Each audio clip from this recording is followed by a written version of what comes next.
August 31st, 2:50 p.m.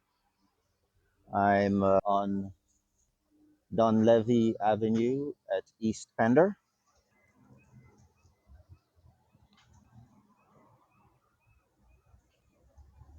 So 5 minutes ago, I parked my car. Chose this specific space. Not only was it empty, all the other places were taken, but also there was somebody sitting here, right here on the edge, and his legs was extending. But for some reason, he didn't move. He's here sitting on the edge. I'm like, yo, I'm trying to park. Even after I honked, he didn't move. I had to get out of the car and ask him to move. So I'm getting ready to get out of the car, taking my stuff, and all of a sudden I see a South Asian man with somewhat long hair, maybe 3 inches, 5'7", probably in his 20s, 30s, wearing all black, short sleeve shirt with black pants. And on his left hand, he's holding an object. I can't see the entire object, but I can see the base of the object. It's metallic of color. The side is black, but the base is metallic. The first thing that came to mind was a gun, a cartridge of a gun, in fact. The first thing that came to mind was cartridge of a gun and then a gun. So I was in a car. He walked along on his left hand, holding this thing. He walks over there across the street. He stands on the pavement next to that bluish car, light blue car. And then he turns, he looks at me, and then he walks away. I get out of my car and look at what I find right next to it.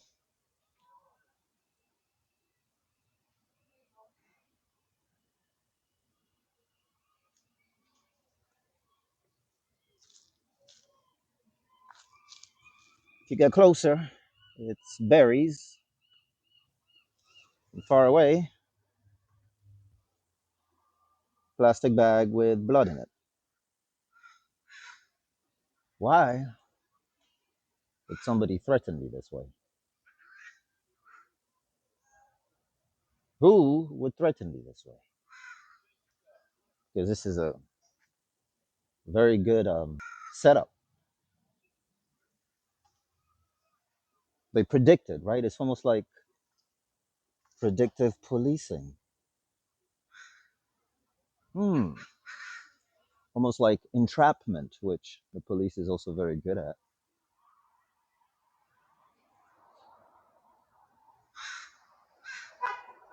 I mean, just about 30 minutes ago, I was composing a prayer against the corrupt elements of this gang stalking that is tied to law enforcement, tied to intelligence.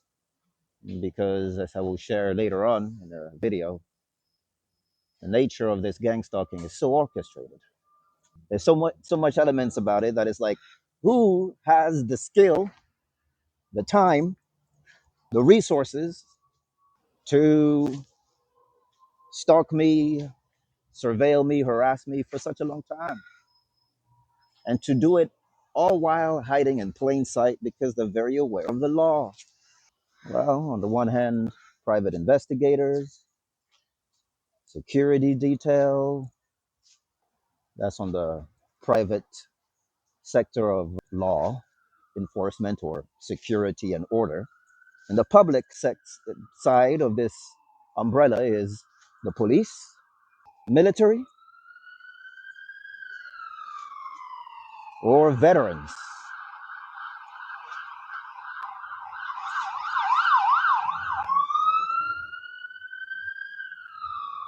That was the ambulance. So, are there any cameras around here? I don't know. I don't see any from my naked eye. But the authorities know more than I do about cameras. hidden cameras that they put in the east side, for people's safety. Buildings here, apartments. Surely somebody picked up this exchange that happened. What I mean by that, how people were positioned, who they were with before, who did they talk with before, what did they receive in return, all that, all that. To the corrupt element, the rotten element of law enforcement that are involved in this gang stalking operation, this mind war, this psych war against me. Anybody who engages in this type of thing is evil. Not good. There's no middle. You're just evil. So to the rotten, satanic, evil, disgusting, and self-destructing, sadistic element of the police force, engage in this unprovoked, law-breaking, pointless war against me. You're naughty boys. You're very, very naughty. And the righteous authorities should give you a big spanking. Yep, the righteous authorities should give you a big spanking. And something tells me that that's exactly what you're going to get. You are going to get a big spanking. And you won't do this again because the spanking will come with the force of God.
It won't be just a human spanking, but it will be God's hand working through the righteous people of this land.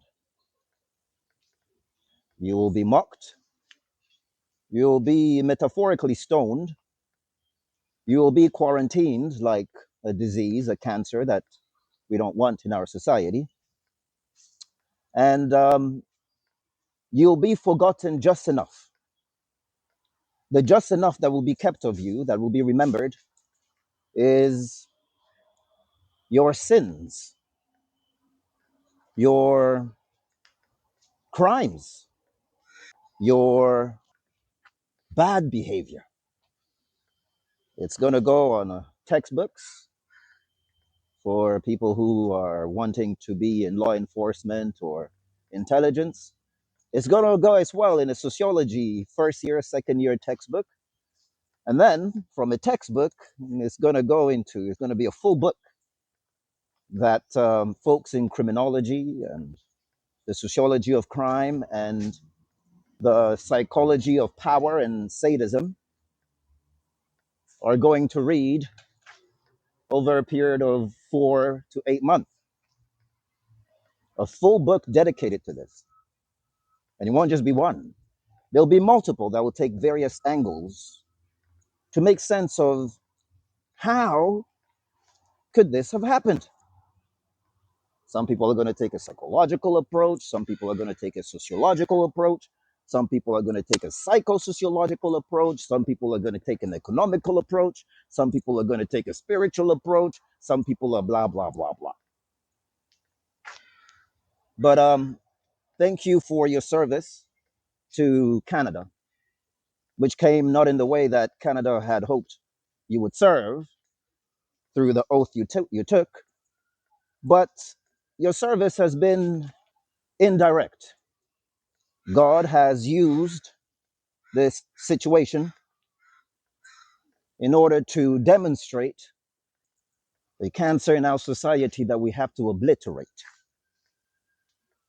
So thank you for your service and also for shooting yourself on the foot,